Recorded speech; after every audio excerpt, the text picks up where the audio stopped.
حضرت سیدہ عائشہ صدیقہ رضی اللہ تعالی عنہا فرماتی ہیں کہ میرے سرتاج صاحب معراج صلی اللہ تعالی علیہ وآلہ وصحابہ وسلم نے ارشاد فرمایا، جس نے یہ عمل کر لیا اس کے لیے جہنم سے نجات ہے، اور اس عمل کو کرنے والی یا کرنے والے کے لیے ایسا ہے جیسے اس نے گناہ کیا ہی نہیں، وہ یہ سمجھے اپنی ماں کے پیٹ سے آج ہی جنا ہے۔ آپ صلی اللہ تعالی علیہ وآلہ وصحابہ وسلم نے یہ بھی فرمایا، جو ابن آدم اس عمل کو 20 مرتبہ کرتا ہے اس کو شہداء کے ساتھ اٹھایا جائے گا، اور وہ اپنی قبر کو جنت کے باغوں میں سے ایک باغ پائے گا، کیونکہ یہ عمل جنت کی قیمت ہے۔ وہ عمل یہ ہے۔ بسم اللہ الرحمن الرحیم۔ السلام علیکم ورحمۃ اللہ۔ محترم ناظرین، ایک مرتبہ مدینہ منورہ کے باہر ایک بھیڑیا ریوڑ سے ایک بکری لے کر بھاگا تو چرواہا اس کے تعاقب میں گیا اور اس سے بکری چھین لی۔ اللہ تعالیٰ کی حکمت سے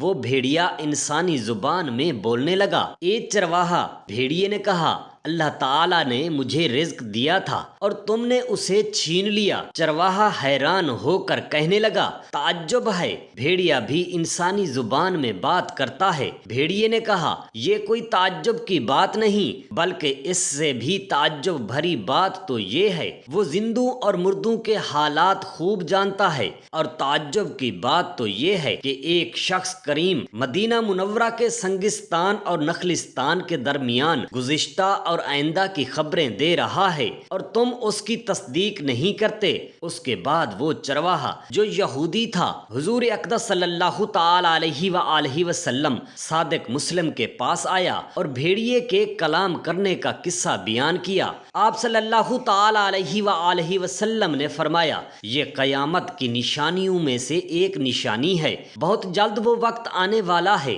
جب آدمی اپنے گھر سے نکلے گا اور ابھی گھر لوٹ کر نہ آئے گا کہ اس کی جوتیاں اور اس کا کوڑا اس کے جانے کے بعد جو کچھ گھر میں ہوا ہے سب خبر دے گا۔ اس واقعہ کو علماء صدق نبوت کے معجزات میں بیان کرتے ہیں، کیونکہ بھیڑیے کا کلام کرنا حقیقت میں معجزہ ہے۔ ایک دفعہ حضرت ابو بکر صدیق رضی اللہ تعالی عنہ یہودیوں کے عبادت خانے میں گئے تو دیکھا کہ یہودی اپنے عالم فخاص اور عشی کے پاس جمع تھے۔ آپ نے فخاص سے فرمایا، اللہ تعالیٰ سے ڈرو اور اسلام اختیار کر لو، کیونکہ اللہ تعالیٰ کی قسم تم اس بات کو جانتے ہو کہ حضرت محمد مصطفیٰ صلی اللہ تعالی علیہ وآلہ وصحابہ وسلم اللہ تعالیٰ کے رسول ہیں اور اس کی طرف سے حق لے کر تشریف لائے ہیں، جس کا ذکر تم لوگوں نے تورات اور انجیل میں پڑھا ہے۔ فخاص نے کہا، اے ابو بکر، ہمیں اللہ تعالیٰ کی کوئی احتیاج نہیں، بلکہ وہی ہمارا محتاج ہے۔ توبہ نعوذ باللہ من ذالک۔ ہم اس کے آگے عاجزی اور زاری نہیں کرتے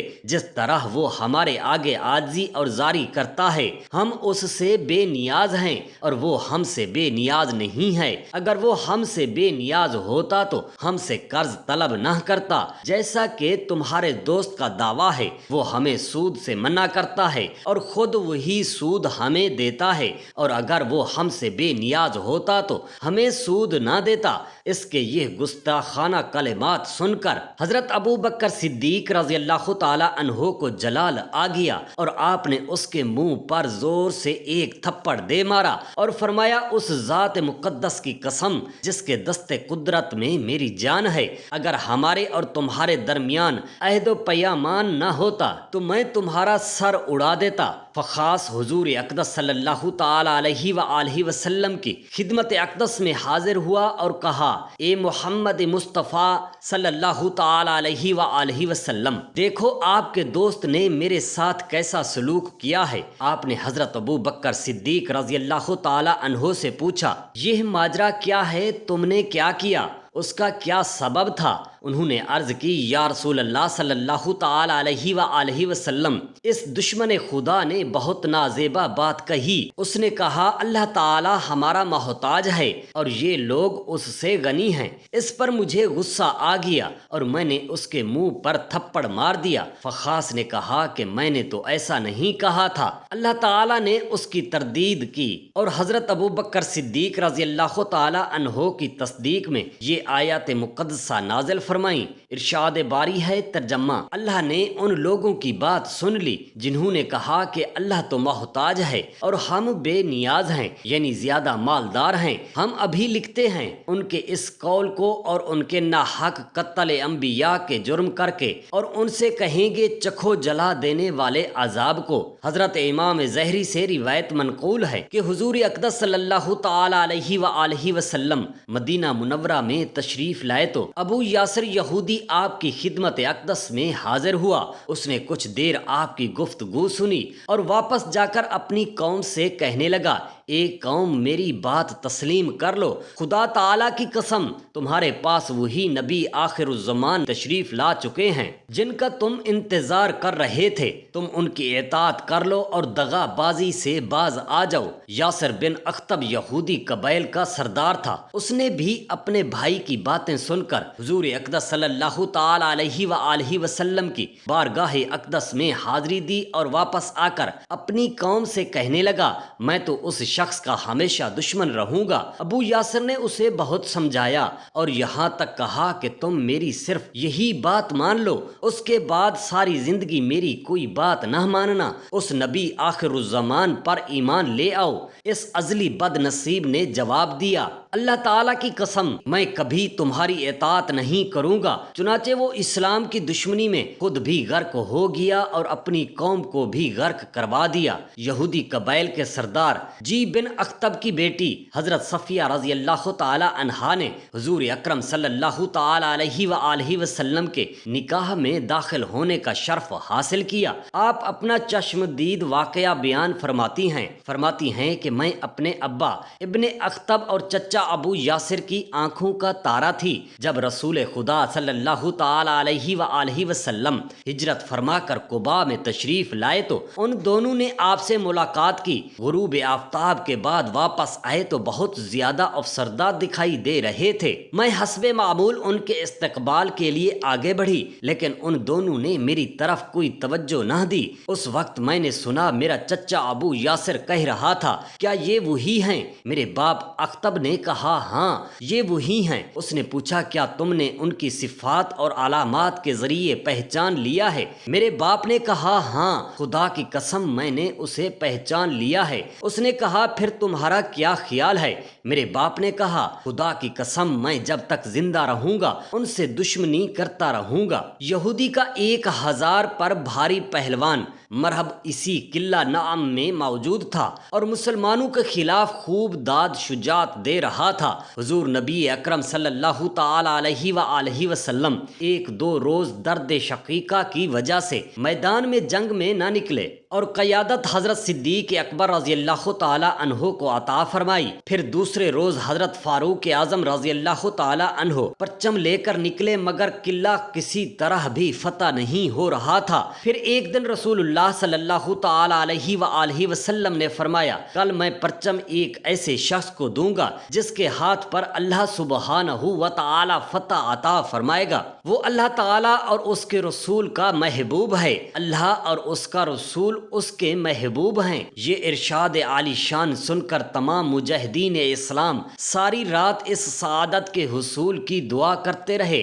کہ وہ سعادت ہمارے حصے میں آ جائے۔ صبح ہوئی تو آپ صلی اللہ تعالی علیہ وآلہ وسلم نے فرمایا، علی ابن ابی طالب کہاں ہیں؟ روایات میں یہ بھی آتا ہے کہ آپ صلی اللہ تعالی علیہ وآلہ وسلم آشوب چشم کی وجہ سے پیچھے رہ گئے تھے۔ وہ لشکر میں بعد میں پہنچے تھے، اس لیے کچھ صحابہ کرام رضوان اللہ تعالی علیہم اجمعین نے عرض کیا، یا رسول اللہ ان کی تو آنکھیں دکھتی ہیں۔ آپ صلی اللہ تعالی علیہ وآلہ وسلم نے فرمایا، انہیں بلا لاؤ۔ جب حضرت علی کرم اللہ وجہ الکریم آپ صلی اللہ تعالی علیہ وآلہ وسلم کی خدمت اقدس میں حاضر ہوئے تو آپ نے ان کی آنکھوں میں اپنا لعاب دہن ڈالا اور دعا فرمائی، اس پر وہ ایسے شفا یاب ہو گئے کہ جیسے انہیں کوئی تکلیف ہی نہ تھی۔ پھر انہیں فتح کا پرچم عطا کیا گیا۔ انہوں نے عرض کیا، یا رسول اللہ صلی اللہ تعالی علیہ وآلہ وسلم، میں ان سے اس وقت تک لڑوں گا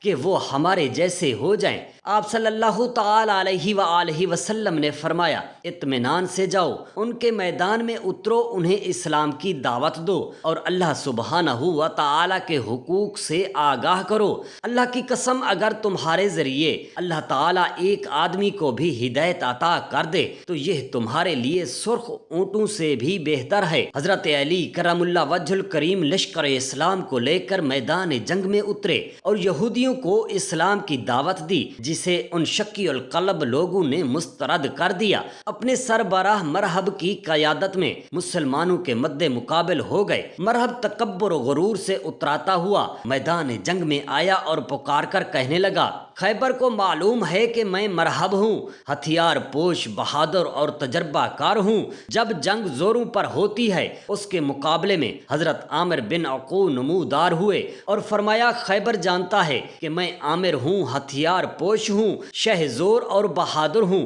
پھر دونوں نے جنگ شروع کر دی۔ بالآخر حضرت عامر بھی زخمی ہو گئے اور بعد میں اسی زخم سے ان کی موت واقع ہوئی۔ حضور نبی اکرم صلی اللہ تعالی علیہ وآلہ وسلم نے فرمایا، عامر کے لیے دوہرا اجر ہے، وہ بہت بہادر انسان ہے، ان جیسا کوئی عرب روئے زمین پر کم ہی ہوگا۔ اس کے بعد حضرت علی کرم اللہ وجہ الکریم ہی میدان جنگ میں نکلے اور یہ فرمایا، میری ماں نے میرا نام حیدر رکھا ہے، جنگل کے شیر کی طرح خوفناک، میں انہیں سا کے بدلے نیزے کی ناپ پوری کروں گا۔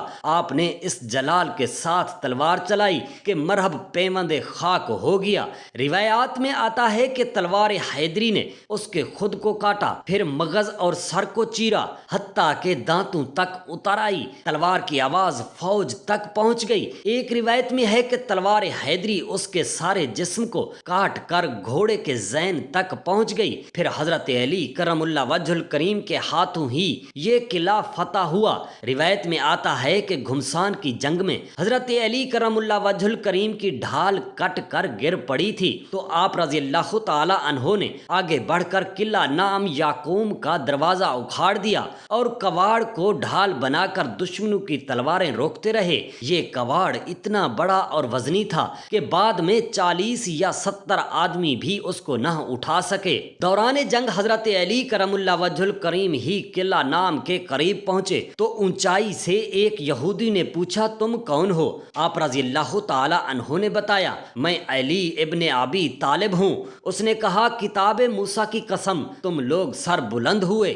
پھر مرحب کا بھائی یاسر مقابلے کی دعوت دینے لگا تو حضرت زبیر رضی اللہ تعالی عنہ چٹیل میدان میں اترے۔ ان کی ماں حضرت صفیہ رضی اللہ تعالی عنہا نے پوچھا، یا رسول اللہ صلی اللہ تعالی علیہ وآلہ وسلم، کیا میرا بیٹا قتل ہوگا؟ آپ صلی اللہ تعالی علیہ وآلہ وسلم نے فرمایا، نہیں، بلکہ تمہارا بیٹا اسے قتل کر دے گا۔ چنانچہ حضرت زبیر رضی اللہ تعالی عنہ نے یاسر کو قتل کر دیا۔ پھر زوردار جنگ ہوئی جس میں کئی سرکردہ یہودی مارے گئے اور باقی قلعہ صہب میں منتقل ہو گئے۔ ام المؤمنین حضرت سید عائشہ صدیقہ رضی اللہ تعالی عنہا فرماتی ہیں کہ میرے سرتاج صاحب معراج حضرت محمد صلی اللہ تعالی علیہ وآلہ وسلم نے ارشاد مبارک فرمایا، خوف خدا سے رونا جہنم سے نجات ہے اور گناہ سے توبہ کرنے والا ایسا ہے جیسے اس نے گناہ کیا ہی نہیں، وہ یہ سمجھے اپنی ماں کے پیٹ سے آج ہی جنا ہے۔